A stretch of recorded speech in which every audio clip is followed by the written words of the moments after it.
Merhaba, hoş geldiniz. Kanalıma ve mutfağıma sefalar getirdiniz arkadaşlar. Bugün nefis bir meze yapıyorum. Yine Yunan mutfağından Ege esintileri taşıyan, bizim Ege'de Cunda Adası'nda, Ayvalık'ta da çok sık yapılan, birçok balık restoranında ve et restoranında bulabileceğiniz girit ezmesi yapacağım. Ama önce bunun için girit ezmesinin yanında koyacağım lavaştan yapılma cipslerimi yapacağım. Lavaşlarımı gördüğünüz gibi şeritler halinde kestim ve bunları da şöyle üçgenler halinde dilimliyorum. Biraz lezzetlendirip fırınımı 220 dereceye açtım. Fırında hemen birazcık çıtırdatacağım. Sonra da mezemize geçeceğiz. Ama bu lavaşlarla mezemiz çok daha leziz olacak arkadaşlar.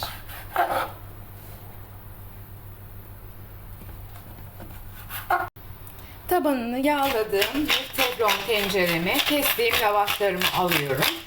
Biraz tuz serpiyorum. Siz yağlı kağıt serdiğiniz bir tepsiyi de kullanabilirsiniz. Ama zaten yağlayacağım için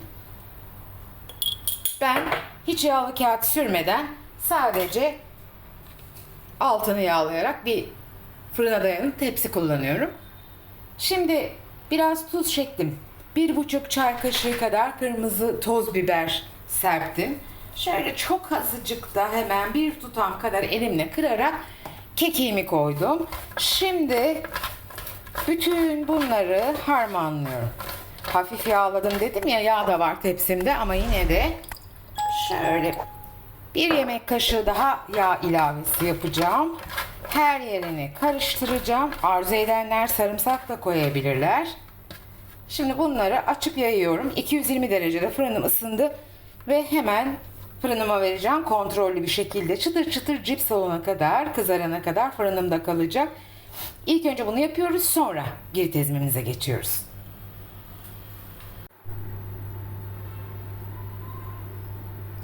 Evet, robotumun içerisine şöyle 8-10 yaprak yıkadığım fesleğenlerimi atıyorum. Fesleğen mis gibi kokusuyla bu mezeyi lezzetlendirecek. 2 diş de sarımsak atıyorum. Bir 4 yemek kaşığına yakın zeytinyağı koyuyorum. Önce zeytinyağıyla fesleğenleri şöyle bir geçireceğiz. Sonra diğer malzemeleri ilave edeceğiz. Fesleğen, sarımsak ve zeytinyağıyla güzelce bir geçti. Bu önemli. Çünkü kararmasın, rengini muhafaza etsin diye önce bu şekilde geçirmekte fayda var.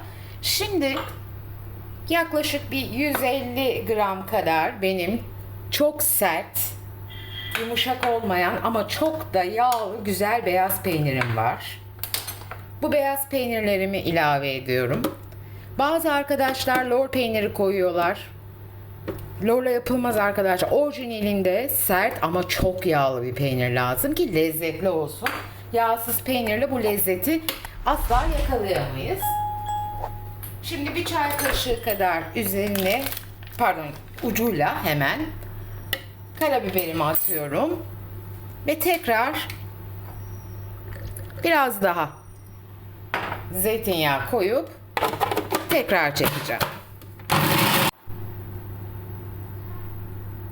Gördüğünüz gibi nefis bir hal aldı mezemiz. Şimdi son olarak da Antep fıstığı, çekilmiş Antep fıstığım var benim. Yaklaşık bir 3 yemek kaşığı kadar onu koyuyorum. Arzu edenler çekilmiş koyabilir. Arzu edenler de iç Antep fıstığını bütün olarak koyabilir. Zaten birlikte karışacak, geçecek. Ama bende hazırı vardı. O yüzden bu şekilde koyuyorum.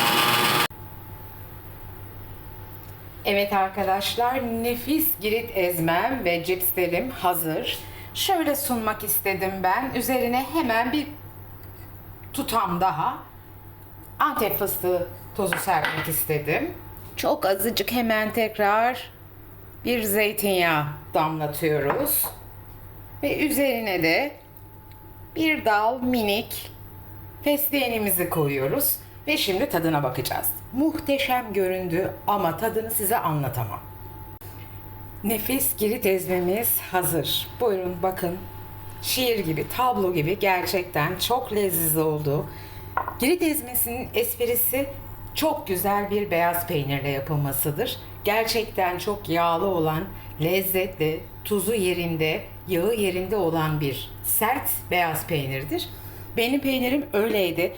Dolayısıyla muhteşem bir tat çıktı ortaya. Sizin için tekrar şuradan bir tatmak istiyorum ve nasıl da yediğimizi de anlatmak istiyorum. Bakın arkadaşlar, bu yaptığımız 2 saniyelik cipsimizle muhteşem. Tadını size anlatamam. Çıtır çıtır ev yapımı cipsi yapın ve lütfen deneyin. Kararı siz verin.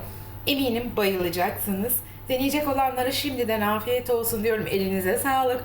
Hepinizi çok seviyorum. Beni izlediğiniz için teşekkür ederim. Videomu beğenmeyi, kanalıma abone olmayı ve bildirim zilini açmayı lütfen unutmayın. Bir sonraki güzel tarifte buluşmak üzere. Kendinize çok iyi bakıyorsunuz.